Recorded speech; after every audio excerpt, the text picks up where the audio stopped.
In this video series, we are going to learn about the basics of the balance sheet and in basics के through आपको बहुत ज़्यादा help मिलने वाली है whether you are preparing for the bank promotion exams. Bank promotion में आप general banking के रिलेटेड किसी भी बैंक एग्जाम के लिए प्रिपरेशन करें, उसमें आपको हेल्प मिल जाएगी। It will be helpful for your JIIB and further for your CIIB and साथ के साथ आपके जनरल बैंकिंग में भी आपको बहुत ज़्यादा हेल्प करने वाले हैं। So let's start the basics over here. तो अगर हम बैलेंस शीट को बेसिक्स के साथ जानना चाहते हैं तो एक चीज़ समझिए कि आपके पास मेजरली जो लाइबिलिटीज़ हैं वो सारी की सारी मेंशन होती हैं आपके पास लेफ्ट साइड के ऊपर, and on the right side we are having the assets with us. And यहाँ पर सबसे पहला जो हेड आता है that's your related to capital and the reserves over here. तो बाय टर्म एंड टर्म इनको समझते हैं। कैपिटल का मतलब होता है, लेट्स द केस कि पर्सन ए यहाँ पर बिजनेस ओनर है एंड उसने यहाँ पर पैसा लगाया है अपने बिजनेस XYZ फर्म के अंदर।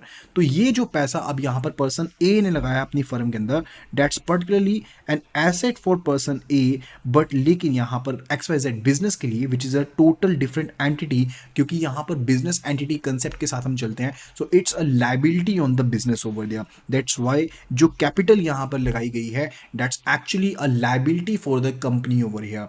एंड अगर हम कंपनी के पॉइंट से सोचते हैं, so let's consider that we are having a company and it is XYZ company, and इस कंपनी ने अपने शेयर्स इशू किए हैं अपने शेयर होल्डर्स को। इसके बदले में पैसा जो है यहाँ पर इन्वेस्टर्स जो कि पर्टिकुलरली ऑनर है, पार्ट ऑनर है टू दिस पर्टिकुलर कंपनी, वो पैसा यहाँ पर लगाएंगे, कंपनी के पास भेजेंगे and that will be forming another liability, because company के ऊपर यहाँ पर ये लाइबिलिटी रहेगी कि जो पैसा यहाँ पर इन्वेस्टर्स ने लगाया है वो पैसा यहाँ पर कभी ना कभी उसे वापस करना पड़ेगा टू द इन्वेस्टर्स ओवर दिया। हालांकि ये पैसा लॉन्ग टर्म के लिए इन्वेस्टेड रहता है, तो यहाँ पर हम इसको ये नहीं लेकर चलते कि इसको वापस करना है, तो ये लॉन्ग टर्म की बात होती है। That's why this capital and reserves are the long term liabilities over there. इनको लॉन्ग टर्म लाइबिलिटीज यहाँ पर कहा जाता है।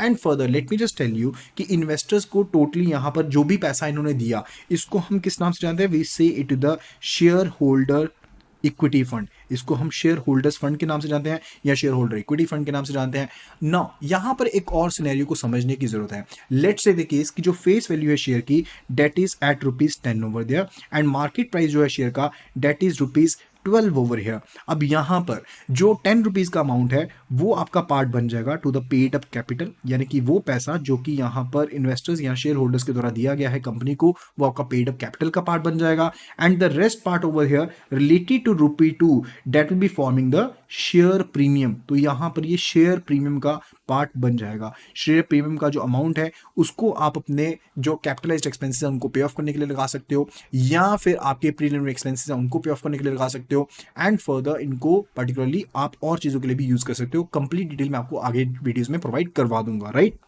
अभी फिलहाल के लिए समझते हैं कि यहां पर आपके पास whether it's related to the paid up capital, whether it's related to the share premium over there, ये सभी आपके पास कैपिटल एंड रिजर्व्स का ही कंपोनेंट बन जाते हैं। एंड साथ ही साथ यहां पर आपके पास आते हैं रिजर्व्स। रिजर्व्स का मतलब होता है वो पैसा जो आपने किसी पर्टिकुलर चीज के लिए यहां पर यूज करना है, उसको आपने आगे जोड़ करके रख लिया है। तो यहां पर आपके पास ये डिस्क्लोज रिजर्व्स होते हैं।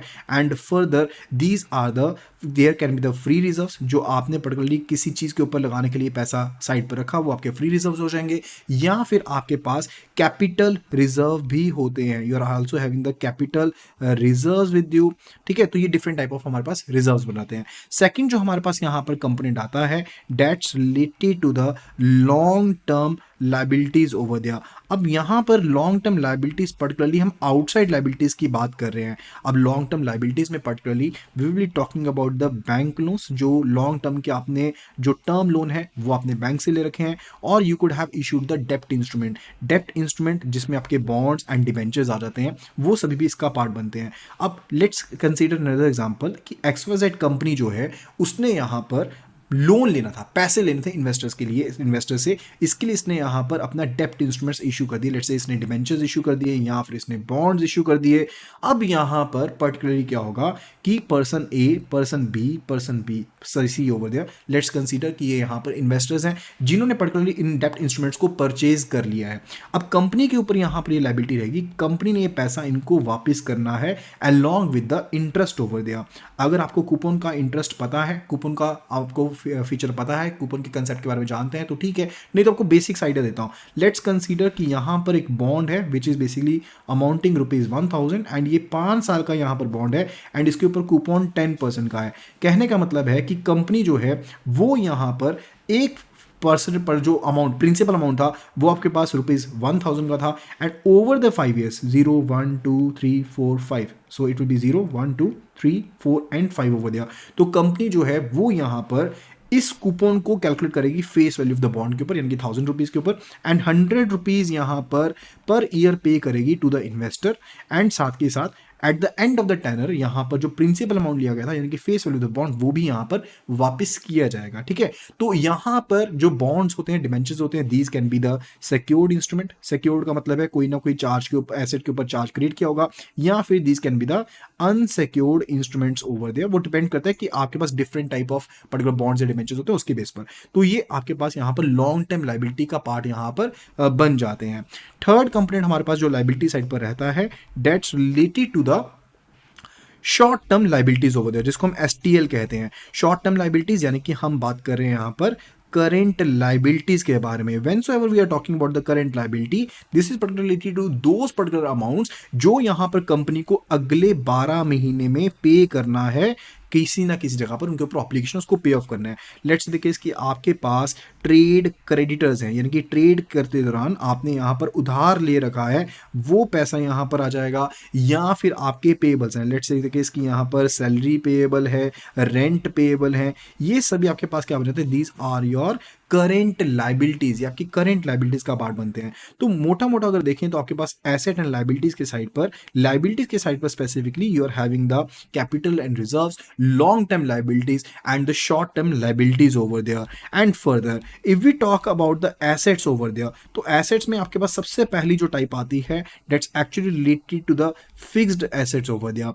fixed assets जैसे कि नाम से ही पता लगता है ये आपके लॉन्ग टर्म एसेट्स हैं जिनके थ्रू आप प्रोडक्टिविटी अपनी अचीव करते हो। इसमें जो भी आपकी मशीनरी है जो आपने सेलिंग करने के लिए नहीं रखी है लेकिन प्रोडक्शन मैन्युफैक्चरिंग करने के लिए रखी हैं, या फिर आपकी लैंड प्रॉपर्टी, ये सब चीज़ें, या फिर इमूवेबल गुड्स, आपकी सब चीज़ें किसमें रहती हैं, these are your fixed assets over there. Even the movable things भी आपके पास, लेट्स से केस कि आपकी कंपनी की कार है जो कि कंपनी के डिफरेंट चीज़ों के लिए आप ट्रांसपोर्ट के लिए यूज़ कर रहे हो या किसी और पर्पज़ के लिए यूज़ कर रहे हो, तो वो particularly movable asset fixed asset में काउंट होगी। सेकेंड जो कैटेगरी हमारे पास यहाँ पर बनती है that's related to the non current assets over there.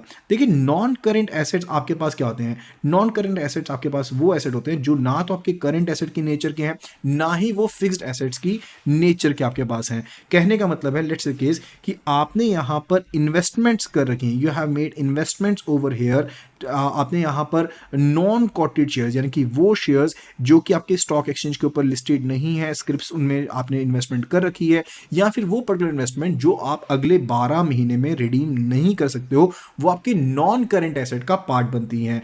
जो थर्ड कैटेगरी हमारे पास यहाँ पर बनती है that's related to the current assets over there. अब करेंट एसेट्स में आपके पास स्पेसिफिकली जो भी आपके पास आपके पर्टिकुलर बैंक डिपॉजिट्स हैं, या फिर आपके पास कैश बैलेंसेस हैं, या फिर आपका इवन स्टॉक हो गया जिसको हम इन्वेंट्री के नाम से भी जानते हैं, वो सारे पार्ट चीज़ें होगी, वो सब किसका पार्ट बनते हैं, those all form the current asset over there. इसके अलावा आपके पास इसमें प्रीपेड जो आपके एक्सपेंसेस हैं यानी कि वो एक्सपेंसेस जो अपने टाइम से पहले यानी कि अभी ड्यू नहीं होते लेकिन आपने पहले पे ऑफ कर दिए हैं, जैसे कि लेट्स से द केस कि हमने जनवरी मंथ में ही पूरे के पूरे साल का जो अपना रेंट था वो पे ऑफ कर दिया। अब जनवरी टू मार्च तक का जो रेंट होगा वो तो करंट अकाउंटिंग पीरियड में आ जाएगा, लेकिन अगला अप्रैल टू दिसंबर तक का जो रेंट है वो आपका प्रीपेड एक्सपेंसेस में यहां पर शोकेस होता रहेगा। ठीक है, क्योंकि वो अगले 12 महीने पे ड्यू है ही है, लेकिन अभी के लिए आपका ड्यू करना पे करना नहीं बनता था तो वो उसमें शामिल नहीं होगा, राइट। तो वो प्रीपेड एक्सपेंसेस का पार्ट यहां पर बन जाएगा। इसके अलावा आपके पास मान लीजिए आपके अकाउंट रिसीवेबल्स हैं, आपने पैसा किसी से रिसीव करना है, you are having the bills receivable over there, जो आपने बिल्स जनरेट कर रखे थे यानी कि बिल ऑफ एक्सचेंज बना रखे थे, वो पैसा आपने रिसीव करना है, वो सभी भी आपका किसका पार्ट बनते हैं, those all form the part of the current assets over there. Then the next one, you are having the intangible assets with you. Intangible assets में जो भी आपकी गुडविल है उसकी भी कुछ ना कुछ वैल्यू होगी, या फिर आपके पेटेंट्स हैं, ठीक है, या फिर आपके प्रीलिमिनरी एक्सपेंसेस हैं, यानी कि आपकी कंपनी को बनाने से पहले के जो आपके एक्सपेंसेस है, रजिस्ट्रेशन एक्सपेंसेस एंड ऑल, वो एक्सपेंसेस हो गए, या फिर जिनको हम प्री ऑपरेटिव एक्सपेंसेस कहते हैं, वो सब चीज़ें आपका किसका पार्ट बनेगी, those will be the components of the intangible assets over दिया। अब यहाँ पर बैलेंस शीट इक्वेशन के हिसाब से अगर हम समझें तो आपके पास यहाँ पर टोटल ऑफ दी लाइबिलिटीज, जो भी आपकी टोटल है लाइबिलिटीज साइड का, that will be equal to the total of the assets over there. तो आपके टोटल एसेट्स के यहाँ पर इक्विवेलेंट बन जाता है, राइट। यहाँ तक क्लियर हो गया होगा। अब आपको एक चीज़ और बताता हूँ। अब जैसे मैंने आपको बताया कि करंट एसेट्स हैं, अब करंट एसेट्स में we talked about the bank balances over there, we talked about the cash balances over there, we had the prepaid expenses over there, we had the stocks over there, या फिर account receivables थे, ये सब components आपके पास यहाँ पर थे। लेकिन अब इनमें से कुछ एक कंपोनेंट ऐसे हैं जिनको आप साथ के साथ लिक्विडेट नहीं कर सकते, यानी कि लिक्विडिटी के हिसाब से देखें तो उन कंपोनेंट्स को आपको लिक्विडेट करने में कुछ ना कुछ यहां पर टाइम लग जाएगा। इसमें पर्टिकुलरली आपके प्रीपेड एक्सपेंसेस जो ऑलरेडी हो चुके हैं, अब वो लिक्विडेट तो नहीं हो सकते। इस तरह से आपका जो स्टॉक इन्वेंट्री है उसको एकदम से लिक्विडेट तो नहीं कर सकते, तो डेफिनेटली इनको हम यहां पर क्विक एसेट्स का पार्ट नहीं मानते। यानी कि quick asset is kind of component जो आपका निकलता तो करंट एसेट से ही है, लेकिन it's more stringent than the current assets over there, ठीक है। तो अगर हम यहाँ पर करंट एसेट से क्विक एसेट्स को निकालना चाहते हैं तो यहाँ पर करंट एसेट्स में से हम माइनस कर देंगे अपने स्टॉक्स को, एंड फर्दर हम यहाँ पर माइनस कर देंगे अपने जो भी हमारे पर्टिकुलर प्रीपेड एक्सपेंसेस थे, या फिर आपके पास जो डेफर्ड टैक्स एसेट्स है, डीटीएस जो आपके होते हैं, वो भी इवन इसका पार्ट बन जाएंगे, एंड आप उसको सब्ट्रैक्ट कर देंगे, you will be getting the quick assets over there. एक हमारे पास रेशियो होती है which is the last topic for this particular video over there, and इसके बाद सेकंड सीरीज में हम सेकंड टॉपिक लेकर के आएंगे। तो आपके पास एक रेशियो होती है that is the current ratio over there. Current ratio आपकी लिक्विडिटी के बारे में बताती है, यानी कि आपके पास आपके करंट एसेट्स कितने हैं आपकी करंट लाइबिलिटीज के ऊपर, and more is the ratio more better it is, so more is better over here. लेकिन अगर आपके पास जो करंट रेशियो काफी ज्यादा है, इसका मतलब है कि आप एप्रोप्रिएट यूज अपने एसेट्स का नहीं कर रहे हो, करंट एसेट्स का एप्रोप्रिएट यूज नहीं कर रहे हो। एंड फर्दर यहां पर इसका बेंचमार्क जो है दैट इज 1.33, इसका बेंचमार्क रेट है। एंड इसी तरह से हमारे पास एक रेशियो होती है क्विक रेशियो। अब क्विक रेशियो को हम एक और नाम से जानते हैं that is the acid test ratio. क्या नाम है इसका, एसिड टेस्ट रेशियो के नाम से भी इसको जानते हैं, which is equal to quick assets divided by the current liabilities over there, and इसका जो बेंचमार्क है that is 1:1 over there. Okay, अब जल्दी से बताइएगा कि ज्यादा बेटर वे में लिक्विडिटी को कौन सी चीज सिग्निफाई करेगी। अगर हम लिक्विडिटी की बात करते हैं, we are talking about general liquidity over there, तो आपके पास करंट रेशियो जो है वो ज्यादा सिग्निफिकेंट होगी, या फिर क्विक रेशियो जो होगी वो ज्यादा सिग्निफिकेंट होगी। Do let me know in the comment section below. And अगर आप बैंक प्रमोशन की, JAIIB की, या फिर CAIIB की प्रिपरेशन कर रहे हो, तो यहाँ पर तीनों का फुल कोर्स हमारे पास अवेलेबल है, इन तीनों की फुल कोर्स वीडियोस भी हमारे पास अवेलेबल हैं, साथ के साथ फुल PDF भी अवेलेबल है। सिंपली आपको हमारे पोर्टल के ऊपर जाना है दैट इज iibf.info, एंड यहाँ पर जाकर के आपको जो भी सिग्निफिकेंट आपको पोर्टल में जाना है, JIIB CAIIB बैंक प्रमोशन, उसमें जाकर के साइन अप कर लीजिए, and will be getting access to the free PDFs over there.